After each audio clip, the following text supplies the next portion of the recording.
آئیے میں کچھ مثالیں آپ کے سامنے رکھتا ہوں اہل بیت سے محبت کے متعلق۔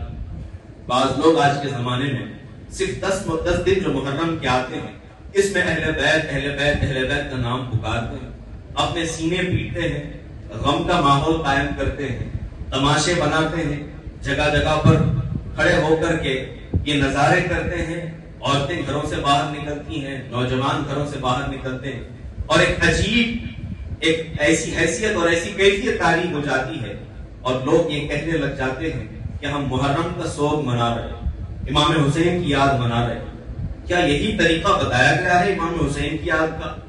اہل بیت سے محبت کرنے کا یہی طریقہ بتایا گیا؟ اللہ اکبر!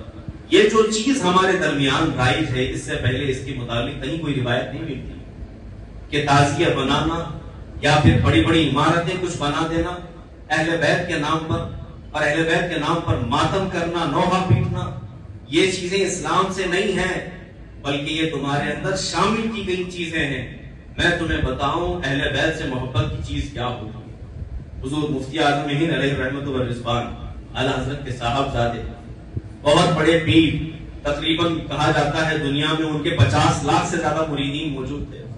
آج بھی بہت سارے ایسے لوگ ہیں جو ان کے مرید ہوں گے، آپ کے شہر کے اندر بھی کئی ایسے لوگ ہوں گے جو ان کے مرید ہیں۔ اعلی حضرت کے چھوٹے بیٹے، اللہ نے بہت ان کے اقبال بلند فرمائے تھے، بہت عزت تھی دنیا میں، بہت بڑے پیر مانے جاتے تھے۔ ان کا ایک مرید تھا، اس سے کسی ایک اور مرید کا جھگڑا ہو گیا۔ وہ دوسرا جو شخص تھا بریلی میں، وہ کہتا تھا کہ تمہارے پیر صاحب کو زیادہ علم نہیں۔ ہوتے ہیں ایسے لوگ کہ جو بڑے بڑے لوگوں پر تنقید کر دیا کرتے ہیں۔ کہا کہ ٹھیک ہے اگر علم نہیں تو چلو سوال کرنے کے لیے۔ دونوں کے درمیان بات طے ہو گئی اور اسی بات کو لے کر کے وہ دونوں مفتی اعظم کے بیٹھک پر تشریف لے گئے۔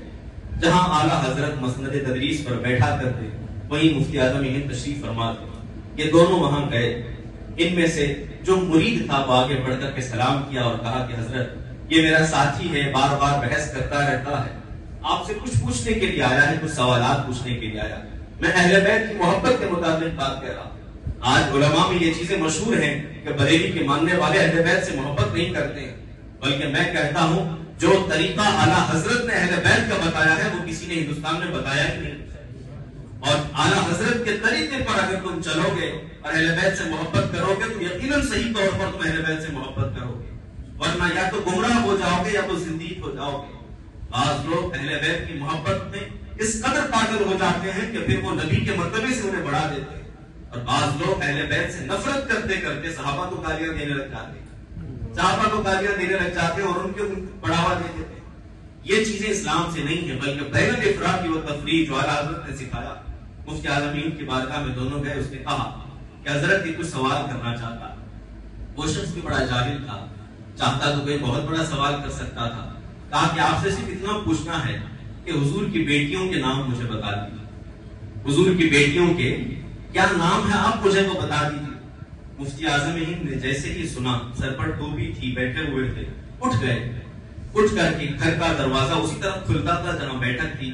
جنہوں نے بریلی شریف کی زیارت کی انہیں معلوم ہوگا، دروازہ کھلا، اندر چلے گئے۔ یہ ہنسنے لگ گیا اور اپنے دوست سے کہنے لگ گیا دیکھو تمہارے پیر صاحب کو اتنا بھی معلوم نہیں کہ حضور کی بیٹیوں کے نام تک انہیں معلوم نہیں۔ میں نے اتنا چھوٹا سا سوال کر دیا کہ شروعات کی تھی، اب وہ اٹھ کر چلے گئے اندر، شاید کتاب دیکھ کر کے آ رہے ہوں گے۔ اللہ اکبر! کچھ دیر انتظار کے بعد حضور مفتی اعظم ہند تشریف لاتے ہیں تو کیا دیکھتے ہیں؟ سر پر عمامہ سجا ہوا اور داڑھی پر بس پانی کے قطرات ٹپک رہے ہیں، اور پھر آ کر کے بیٹھ جاتے ہیں اور کہتے ہیں کہ مجھے میرے ابا نے یہ سکھایا ہے کہ جب بھی رسول پاک کی بیٹیوں کا نام لینا تو وضو ہو کر کے نام لینا۔ میں اندر گیا تھا، وضو کر کے عمامہ سر پہ سجا کر کے آیا ہوں تاکہ میں بتا سکوں کہ حضور کی بیٹیوں کے نام لینا بھی کتنی عزت کی بات ہے، اور ہم سنی جب ان کی داستان بیان کرتے ہیں تو اس عزت کے ساتھ بیان کرتے ہیں۔ یہی وجہ ہے کہ اعلیٰ حضرت کے ماننے والے جب اہل بیت سے محبت کرتے ہیں تو ان کا انداز یہ ہوتا ہے، یہ نہیں کہ صرف 10 محرم کو علی علی علی یا امام حسین کے نام پر سینہ پیٹ لینا اور جا کر کے دیگے خالی کر دینا اور یہ کہنا کہ ہم حسین اعظم سے محبت کرنے والے ہیں۔ یقیناً تمہارے دعوے جھوٹے تو ہو سکتے ہیں، سال بھر تمہاری نمازیں قضا ہوتی ہیں، نہ قرآن کو ہاتھ لگایا، اور جب 10 محرم آ گئی تو سینہ پیٹنے لگ گئے اور کہنے لگ گئے ہم حضرت علی سے محبت کرنے والے، ہم اہل بیت سے محبت کرنے والے ہیں۔ وہ امام حسین جنہوں نے کربلا میں بھی اپنے سجدے کو قضا نہ کیا، تم سال بھر قضا کر کے ان کی محبت کے دعوے کرتے ہو؟ یہ کیسا ایمان ہے؟ اور جنہوں نے نیزے کی نوک پر قرآن پاک کو نہ چھوڑا، قرآن پڑھتے رہے شہادت کے وقت تک، ان کا نام لینے والے، ان کے نام پر سینہ پھیرنے والے سال سال پر قرآن کو ہاتھ تک نہیں لگاتے۔ ارے قرآن کو ہاتھ لگانا تو دور کی بات، یہ جو بڑے بڑے لیڈر گھومے پھرتے ہیں دنیا میں سیاست کے نام پر یا بڑے بڑے نام پر، آپ پوری دنیا کی بات میں کہہ رہا ہوں، ایسا نہیں کہ صرف آپ کے شہر کی بات کر رہا ہوں، بڑے بڑے سیاستدان آپ دیکھ لیں دنیا میں، امام حسین کی مثالیں دیتے ہیں، نام دیتے ہیں، بہت ساری چیزیں کہتے ہیں، پوچھ کر کے دیکھ لو تو انہیں دعائے قنوت تک یاد نہیں ہوتی، سورہ اخلاص تک انہیں یاد نہیں ہوتا، اور تم بات کرتے ہو امام حسین کی اور ان سے محبت کی۔ اگر سچ میں ان سے دل لگاؤ ہوتا تو تم ان کے نقش قدم پر چلتے، ان کے طریقے پر چلتے، انہوں نے جو قرآن کو بچایا تھا اس قرآن کی تعلیم کو عام کرتے، نمازوں کی عادت ڈالتے۔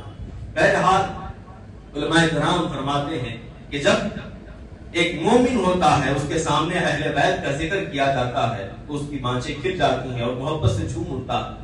اور ہم نے اعلیٰ حضرت کی زندگی میں بھی یہی دیکھا۔ علامہ ارشد القادری نے اپنی کتاب میں بڑا پیارا واقعہ لکھا ہے اعلیٰ حضرت کا۔